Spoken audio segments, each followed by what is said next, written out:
சிவகங்கை மாவட்டம் திருப்பத்தூர் அரசு தலைமை மருத்துவமனையில் தண்ணீர் ஒழுகும் அவல நிலை நீடித்து வருகிறது. மழை காரணமாக மருத்துவமனையின் மேற்கூரைகளிலிருந்து தொடர்ந்து ஒழுகி வரும் தண்ணீரால் நோயாளிகள் அவதி அடைந்து வருகின்றனர். கூடுதல் விவரங்களை செய்தியாளர் பாபு சரவணன் வழங்க கேட்கலாம். வணக்கம் பாபு சரவணன், இதற்கு ஏதேனும் நடவடிக்கை எடுக்கப்பட்டுள்ளதா? கூடுதல் விவரங்கள் என்ன? நிச்சயமாக கற்பகம். சிவகங்கை மாவட்டத்தில் திருப்பத்தூர் தொகுதி கூட்டுறவுத்துறை அமைச்சர் பெரிய கருப்பின் சொந்த தொகுதி. அதில் அவர் 5 முறை எம்எல்ஏவாக வெற்றி பெற்றுள்ள தொகுதி.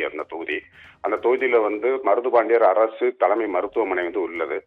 இது திருப்பத்தூர் சுற்று வட்டார பகுதிகளை சேர்ந்த ஏராளமான கிராம மக்கள் தினமும் 500 பேரளவு வெளிநோயாளியாகவும் உள்நோயாளியாகவும் 100க்கும் மேற்பட்டவர்கள் அங்கு சிகிச்சை பெற்று வருகின்றனர்.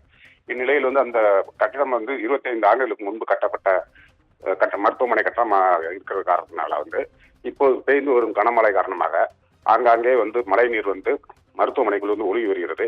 இது மட்டுமல்லாமல் மருத்துவ உபகரணங்கள், மருந்துகள், நோயாளிகள் மீதும் அந்த மழை நீர் ஒழுகி வரும் காரணத்தினால அரசு உடனடியாக இந்த மருத்துவமனை சீரமைத்து தர வேண்டும் என்பது பொதுமக்களின் கோரிக்கையாக உள்ளது. கற்பகம்.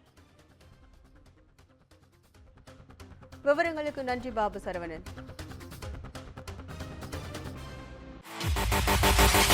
Yeah.